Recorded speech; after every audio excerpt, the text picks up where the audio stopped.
के कार्यक्रम में स्वागत है। क्या आप जानते हैं कि अगर एक बिंदु आवेश के समीप दूसरा बिंदु आवेश रखा जाए तो क्या होगा? जैसा कि हम सीख चुके हैं, इस आवेश पर पहला आवेश बल लगाता है, जिसका परिमाण कूलाम नियम के अनुसार ज्ञात किया जाता है। अब विचार करने का विषय ये है कि आवेश के परिवेश में ऐसा क्या है कि एक दूसरे आवेश को उसके समीप लाने पर उस पर बल लगता है।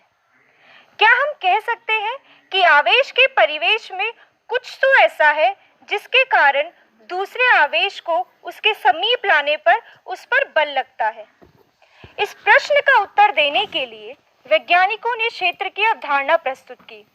इसके अनुसार हम कहते हैं कि आवेश अपने चारों ओर विद्युत क्षेत्र उत्पन्न करता है। जब इसमें कोई अन्य आवेश लाया जाता है तो क्षेत्र इस पर बल आरोपित करता है। तो आज के कार्यक्रम में हम विद्युत क्षेत्र के विषय पर विस्तार से चर्चा करेंगे, साथ ही इससे जुड़ी अवधारणाओं को समझेंगे। तो किसी बिंदु R पर आवेश Q द्वारा उत्पन्न विद्युत क्षेत्र का समीकरण हम इस प्रकार देते हैं: E सदिश बराबर 1/4 pi epsilon naught Q by R square, R एकांक सदिश। R एकांक मूल बिंदु R से एक मात्रक सदिश है। हम इस समीकरण से किसी भी स्थिति सदिश R के लिए विद्युत क्षेत्र का संगत क्षेत्र निकाल सकते हैं। यहाँ क्षेत्र से हमारा अभिप्राय क्या है? शब्द क्षेत्र यह बताता है कि किस प्रकार कोई वितरित राशि, चाहे वो सदिश हो अथवा अदिश, स्थिति के साथ परिवर्तित होती है। आवेश के प्रभाव को विद्युत क्षेत्र के अस्तित्व में समाविष्ट किया गया है। अब ये बताएं कि एक अन्य बिंदु आवेश को Q बिंदु से R दूरी पर रखे जाने पर उस पर कितना बल लगेगा? तो अगर हमारे पास एक दूसरा आवेश Q है तो कूलाम नियम के अनुसार फोर्स यानी कि बल बराबर होगा 1/4 pi epsilon naught Q by R square, R एकांक। जैसा कि हम जानते हैं कि ये आवेश Q दूसरे आवेश Q पर बल लगाएगा, परंतु विपरीत दिशा में। यदि हम आवेश Q की स्थिति को सदिश R द्वारा निर्देशित करते हैं तो ये Q की अवस्थी पर एक बल F का अनुभव होता है, जो आवेश Q तथा विद्युत क्षेत्र E का गुणनफल होता है, यानी कि F सदिश बराबर Q E सदिश, जिसे इस प्रकार हम लिख सकते हैं। अब आप क्या इस समीकरण को देखकर बता सकते हैं कि विद्युत क्षेत्र का SI मात्रक क्या होगा? तो इसके अनुसार विद्युत क्षेत्र का SI मात्रक न्यूटन पर कूलम होगा। क्या हम इस समीकरण को देखकर कह सकते हैं कि अगर Q एकांक है, यानी कि इसका परिमाण 1 कूलम के बराबर है, तो आवेश Q के कारण विद्युत क्षेत्र का आंकिक मान इसके द्वारा आरोपित बल के बराबर होगा। इस प्रकार दीर्घ स्थान में किसी बिंदु पर आवेश के कारण विद्युत क्षेत्र को उस बल के रूप में परिभाषित किया जा सकता है जिसे कोई एकांक धनावेश उस बिंदु पर रखे जाने पर अनुभव करता है।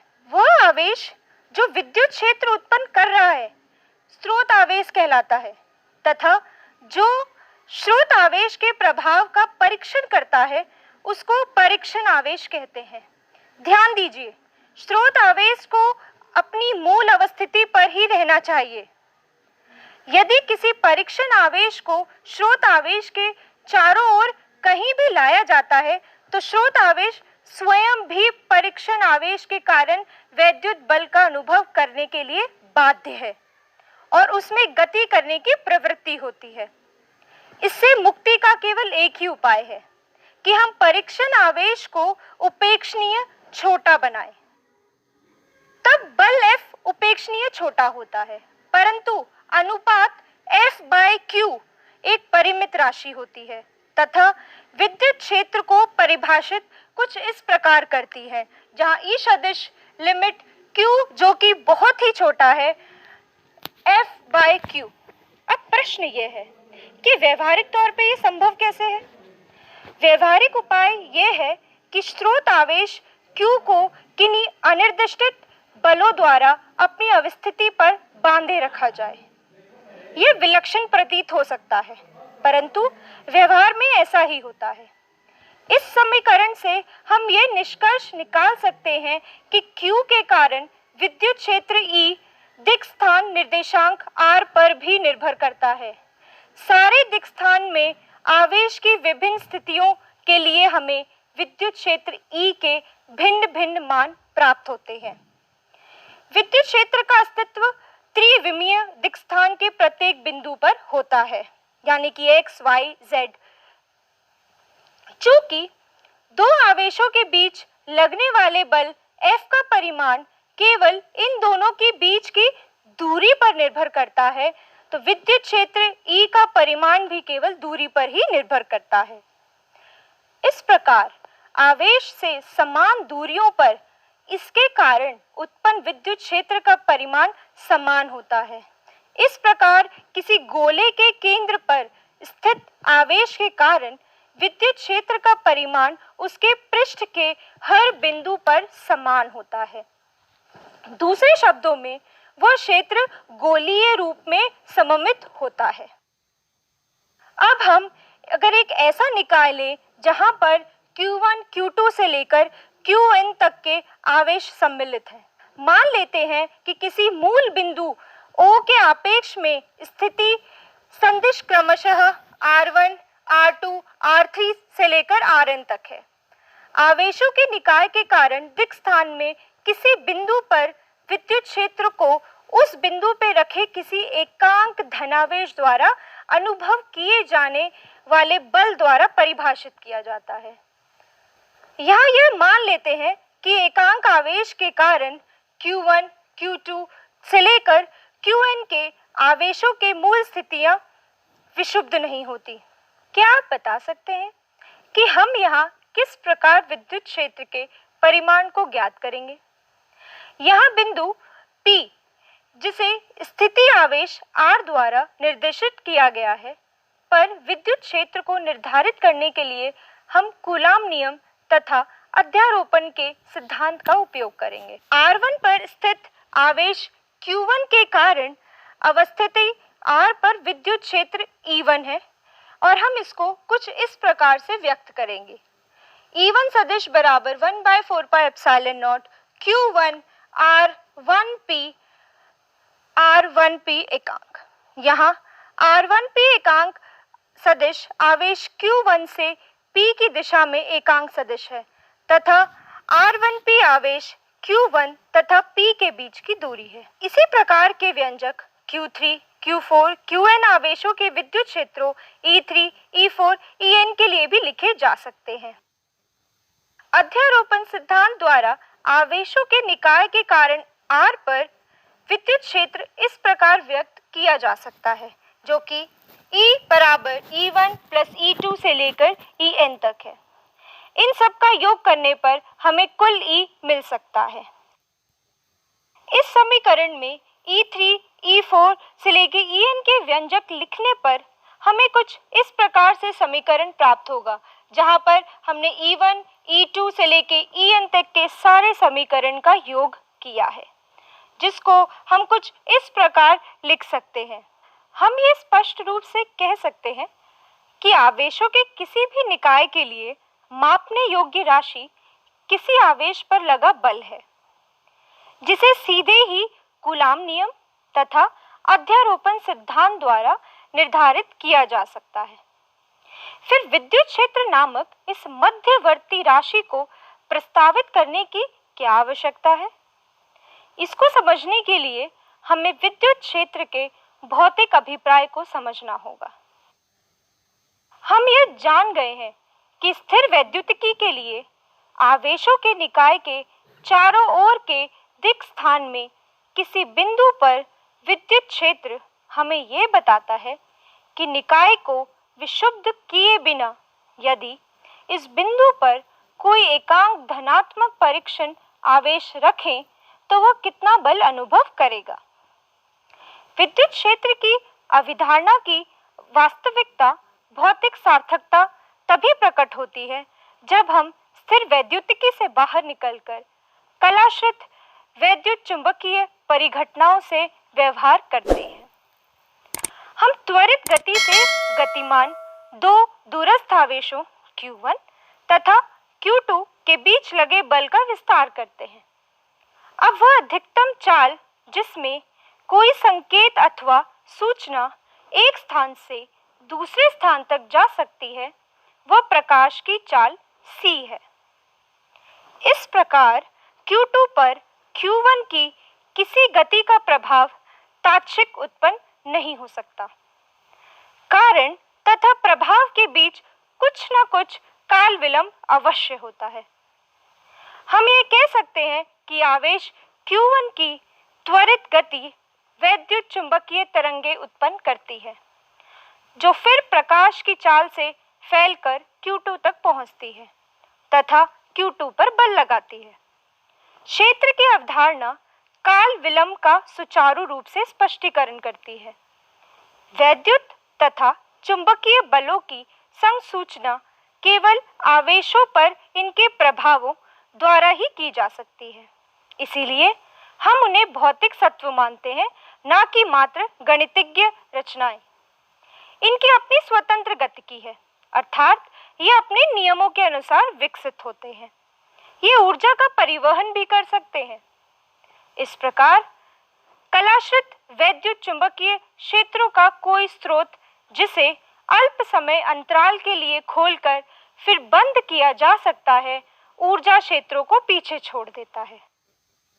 जैसा कि हम जानते हैं कि विद्युत क्षेत्र एक सदिश राशि है। आइए अब किसी बिंदु आवेश के कारण E को चित्रात्मक निरूपित करने का प्रयास करें। मान लीजिए बिंदु आवेश मूल बिंदु पर स्थित है। प्रत्येक बिंदु पर विद्युत क्षेत्र की दिशा के अनुदिश संकेत करते हुए क्षेत्र की तीव्रता की अनुपातिक लंबाई के सदिश खींची गई है। चूंकि बिंदु पर विद्युत क्षेत्र का परिमाण आवेश से दूर जाने पर घटता चला जाता है और इसी कारण सदिश की लंबाई भी घटती चली गई है।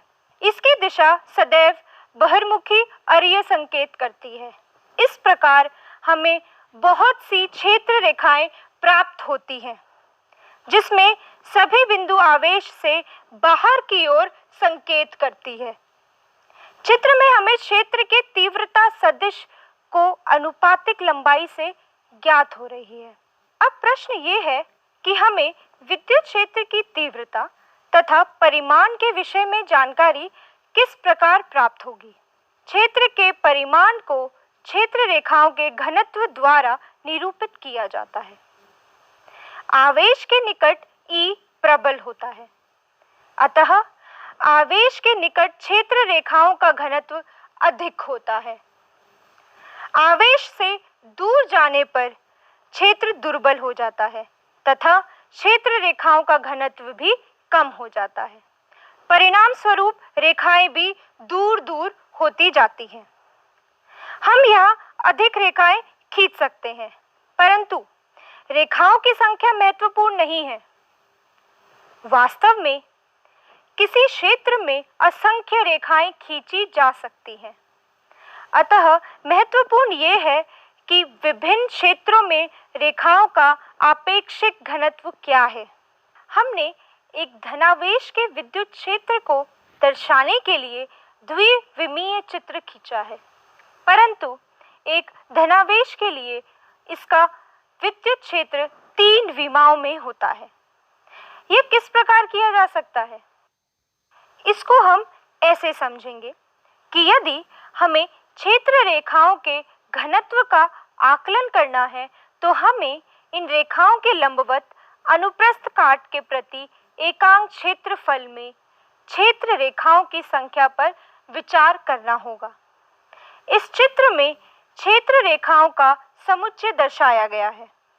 हम बिंदु R तथा S वहां की क्षेत्र रेखाओं के अभिलंबित 2 समान तथा छोटे क्षेत्र अवयवों की कल्पना कर सकते हैं। हमारे चित्रण में हमें इस क्षेत्र अवयवों को काटने वाली क्षेत्र रेखाओं की संख्या इन बिंदुओं पर विद्युत क्षेत्रों के परिमाण के अनुक्रमानुपाती है। बिंदु R बिंदु S पर क्षेत्र की तुलना में अधिक प्रबल है। अब हम क्षेत्रफल पर क्षेत्र रेखाओं की निर्भरता को समझने का प्रयास करेंगे। मान लीजिए कि कोई छोटा अनुप्रस्थ रेखा अव्यय डेल्टा L किसी बिंदु O से R दूरी पर रखा गया है। तब O पर डेल्टा L द्वारा आंतरिक कोण का सन्निकटन होगा, जिसको delta theta equal delta L by R लिखा जाता है। इसी प्रकार तीन विमाओं में किसी छोटे लंबवत क्षेत्र डेल्टा S द्वारा दूरी R पर आंतरिक घन कोण को डेल्टा ओमेगा बराबर delta S by R square से लिखा जाता है। यहाँ हम जानते हैं कि किसी दिए गए घन कोण में अरीय क्षेत्र रेखाओं की संख्या समान होती है। इस चित्र में आवेश से R1 तथा R2 दूरी पर P1 तथा P2 के लिए घन कोण डेल्टा ओमेगा है। अब यहाँ पर P1 पर आंतरिक क्षेत्र अव्यय R1 स्क्वायर डेल्टा ओमेगा है और वहीं P2 पर R2 स्क्वायर डेल्टा ओमेगा है। इन क्षेत्र अवयवों को काटने वाली रेखाओं की संख्या मान लीजिए समान है। अतः एकांक क्षेत्र अव्यय को काटने वाली क्षेत्र रेखाओं की संख्या कुछ इस प्रकार लिखी जाएगी, जो कि n by R1 square delta omega के बराबर होगी।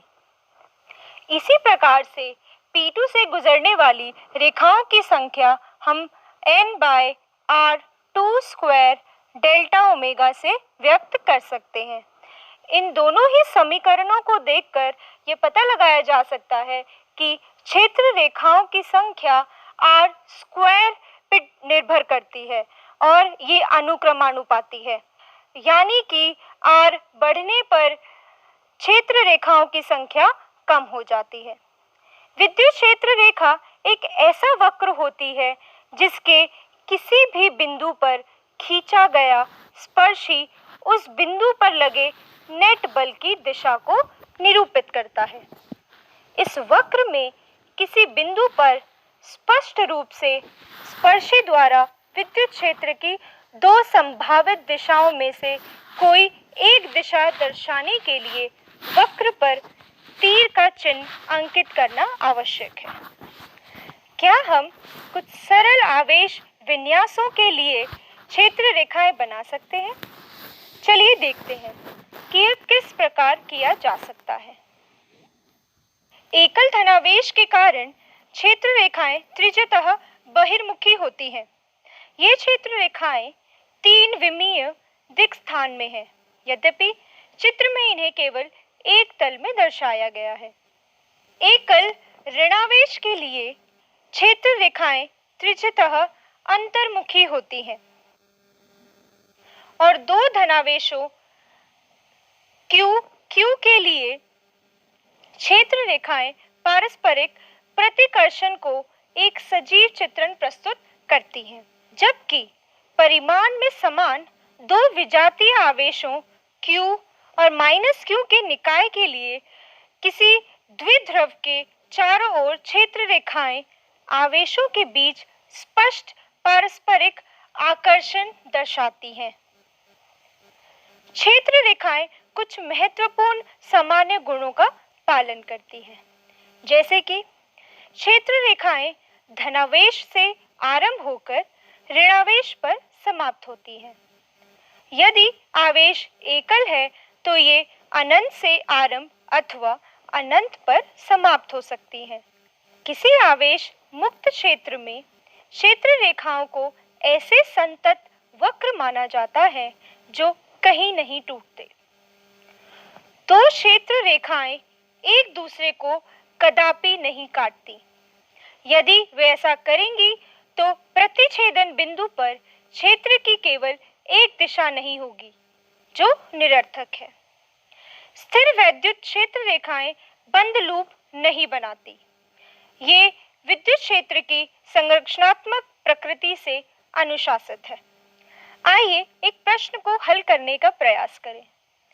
यहाँ दो बिंदु आवेश 3 माइक्रोकूलम तथा -3 माइक्रोकूलम निर्वात में एक दूसरे से 20 सेंटीमीटर पर स्थित हैं। दोनों आवेशों को मिलाने वाली रेखा के मध्य बिंदु O पर विद्युत क्षेत्र कितना होगा? जैसा कि इस प्रश्न में दिया गया है, QA जिसका परिमाण 3 माइक्रोकूलम है और QB जिसका परिमाण -3 माइक्रोकूलम है, इनके बीच की दूरी 20 सेंटीमीटर है और इसके मध्य में O पर हमें विद्युत क्षेत्र निकालना है। इस प्रश्न के अनुसार QA और QB को 20 सेंटीमीटर की दूरी पर रखा गया है और मध्य बिंदु से QE की दूरी 10 सेंटीमीटर है और QB की दूरी 10 सेंटीमीटर होगी। और अब दिशा की बात करते हैं। QA क्योंकि ये एक धनावेश है तो इसके लिए विद्युत क्षेत्र की दिशा इससे त्रिज्यीय बहिर्मुखी होगी और वहीं क्योंकि QB एक ऋणावेश है इसके लिए विद्युत क्षेत्र की दिशा त्रिज्यीय अंतर्मुखी होगी। अब हम जानते हैं कि किसी भी विद्युत क्षेत्र का परिमाण इस समीकरण द्वारा दिया जाता है। EA बराबर 1/4 pi epsilon naught Q by R square. और इस प्रश्न के अनुसार QA का परिमाण 3 माइक्रोकूलम है, QB का परिमाण -3 माइक्रोकूलम है और ये दोनों ही O बिंदु से 10 सेंटीमीटर की दूरी पे है। तो EA और EB का परिमाण देखा जाए तो दोनों बराबर ही हैं और दोनों एक ही दिशा में हैं, तो इसका कुल परिमाण दोनों के योग से मिल सकता है जो कि EA प्लस EB होगा। इसको हल करने पर हमें ये इसका दुगना मिलेगा, 2 into 1/4 pi epsilon naught Q by R square.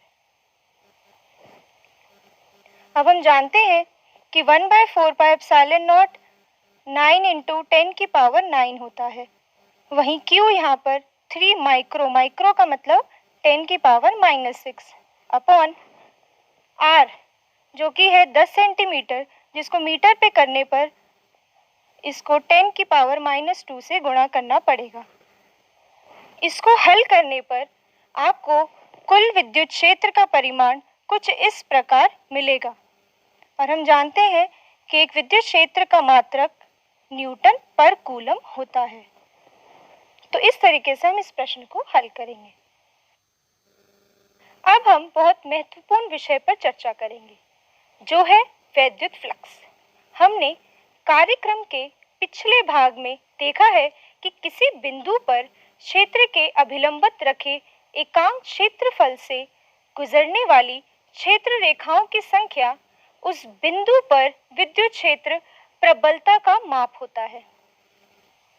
हम इसको इस प्रकार समझेंगे कि यदि हम किसी बिंदु पर E के अभिलंबित कोई डेल्टा S क्षेत्रफल का छोटा समतलीय अवयव रखें तो इससे गुजरने वाली क्षेत्र रेखाओं की संख्या E डेल्टा S के अनुक्रमानुपाती होती है। अब मान लीजिए कि हम क्षेत्रफल अवयव को किसी कोण थीटा पर झुका देते हैं। स्पष्ट है कि अब इस क्षेत्रफल अवयव से गुजरने वाली क्षेत्र रेखाओं की संख्या घट जाएगी, चूंकि E के अभिलंबित क्षेत्रफल अवयव डेल्टा S का प्रक्षेप डेल्टा S cos थीटा होगा। अतः डेल्टा S से गुजरने वाली क्षेत्र रेखाओं की संख्या E delta S cos theta के अनुक्रमानुपाती होगी। जब थीटा 90 डिग्री होता है तो क्षेत्र रेखाएं डेल्टा S के समांतर हो जाती हैं और इससे कोई भी क्षेत्र रेखा नहीं गुजरती। बहुत से संदर्भों में क्षेत्रफल अवयव के परिमाण के साथ साथ इसका दिक् विन्यास भी महत्वपूर्ण होता है। उदाहरण के लिए किसी जल प्रवाह में किसी रिंग से गुजरने वाले जल का परिमाण स्वाभाविक रूप से इस बात पर निर्भर करता है कि आप जल धारा में इसे किस प्रकार पकड़े हुए हैं। यदि आप इसे जल प्रवाह के अभिलंबित रखते हैं तो अन्य सभी दिक् विन्यासों की तुलना में इस विन्यास में रिंग से अधिकतम जल गुजरेगा। इससे ये निष्कर्ष निकलता है कि क्षेत्रफल अवयव को सदिश के समान मानना चाहिए। इसमें परिमाण के साथ दिशा भी होती है। समतलीय क्षेत्र की दिशा कैसे निर्देशित की जाएगी? स्पष्ट रूप से तल पर अभिलंब तल का दिक् विन्यास निर्दिष्ट करता है। इस प्रकार समतलीय क्षेत्र सदिश की दिशा इसके अभिलंब के अनुदिश होती है। किसी वक्रित पृष्ठ के क्षेत्रफल को किसी सदिश से कैसे संबद्ध किया जाता है? हम यह कल्पना करते हैं कि वक्रित पृष्ठ बहुत से छोटे छोटे क्षेत्रफल अवयव में विभाजित है। इनमें से प्रत्येक छोटा क्षेत्रफल अवयव समतलीय माना जा सकता है और पहले स्पष्टीकरण के अनुसार इससे सदिश संबद्ध किया जा सकता है। यहाँ एक संदिग्धता पर ध्यान दीजिए। किसी क्षेत्रफल अवयव की दिशा उसके अभिलंब के अनुदिश होती है, परंतु अभिलंब दो दिशाएं संकेत कर सकता है, यानी कि इससे बाहर और इससे नीचे की तरफ। किसी क्षेत्रफल अवयव से संबद्ध सदिश की दिशा का चयन किस प्रकार किया जाता है? इस समस्या का समाधान इस संदर्भ में उचित कुछ परिपाटियों के निर्धारण द्वारा किया गया है। बंद पृष्ठों के प्रकरणों के लिए यह परिपाटी अति सरल है। किसी बंद पृष्ठ के प्रत्येक क्षेत्रफल अवयव से संबद्ध सदिश की दिशा बहिर्मुखी अभिलंब की दिशा मानी जाती है। इस प्रकार किसी बंद पृष्ठ के किसी बिंदु पर क्षेत्रफल अवयव सदिश डेल्टा एस का मान डेल्टा एस एन एकांक सदिश होता है, जहां डेल्टा एस इस क्षेत्र का क्षेत्रफल का परिमाण है और वहीं एन एकांक सदिश इसकी दिशा बताता है। अब हम वैद्युत फ्लक्स की परिभाषा पर आते हैं। किसी क्षेत्रफल अवयव डेल्टा एस से गुजरने वाली वैद्युत फ्लक्स डेल्टा फाई की परिभाषा कुछ इस प्रकार है, जो कि डेल्टा फाई बराबर ई डॉट डेल्टा एस है, जिसको हम ई डेल्टा एस कॉस थीटा लिख सकते हैं, जो पहले की भांति इस क्षेत्रफल अवयव को काटने वाली क्षेत्र रेखाओं की संख्या के अनुक्रमानुपाती है। यहाँ थीटा क्षेत्र अवयव डेल्टा एस तथा ई के बीच का कोण है। जैसा कि हम जानते हैं कि परिपाटी के अनुसार बंद पृष्ठ के लिए थीटा क्षेत्र अवयव पर बहिर्मुखी अभिलंब तथा ई के बीच का कोण है। ध्यान दीजिए, हम व्यंजक ई डेल्टा एस कॉस थीटा पर दो ढंग से विचार कर सकते हैं। पहला, ई डेल्टा एस कॉस थीटा अर्थात ई पर क्षेत्र अभिलंब के प्रक्षेप का ई गुना अथवा ई अभिलंब डेल्टा एस अर्थात क्षेत्र अवयव गुणा क्षेत्र अवयव का परिमाण। वैद्युत फ्लक्स का मात्रक न्यूटन पर कूलम मीटर स्क्वायर होता है। वैद्युत फ्लक्स की मूल परिभाषा को सैद्धांतिक रूप में किसी दिए गए पृष्ठ से गुजरने वाले कुल फ्लक्स को परिकलित करने में उपयोग कर सकते हैं। इसके लिए हमें ये करना होगा कि हम पहले पृष्ठ को छोटे छोटे क्षेत्रफल अवयवों में विभाजित करके और फिर प्रत्येक अवयव के लिए फ्लक्स को जोड़कर कुल फ्लक्स प्राप्त कर सकते हैं। अतः पृष्ठ S से गुजरने वाला कुल फ्लक्स हमें कुछ इस प्रकार प्राप्त होगा। यहाँ सन्निकटन चिन्ह लगाने का कारण ये है कि हमने छोटे छोटे क्षेत्रफल अवयव पर विद्युत क्षेत्र को नियत माना है। गणितीय रूप से यह केवल तभी यथार्थ है जब हम डेल्टा एस को बहुत ही छोटा लें तथा इस समीकरण में योग को समाकलन के रूप में व्यक्त करें। आज के कार्यक्रम में हमने विद्युत क्षेत्र के विषय में विस्तार से चर्चा की। साथ ही ये भी सीखा कि विभिन्न आवेश विन्यासों के चारों ओर क्षेत्र रेखाएं किस प्रकार दर्शाई जाती हैं। आप इनको अपनी पुस्तक में बनाकर जरूर अभ्यास करें। आप इसका प्रयोग विभिन्न प्रकार के आवेश वितरण के लिए किस प्रकार कर सकते हैं, इसकी जरूर खोज करें और अपनी पाठ्य पुस्तक में इससे संबंधित प्रश्नों के उत्तर देने का प्रयास करें और अपने साथियों से इसकी चर्चा अवश्य करें। धन्यवाद।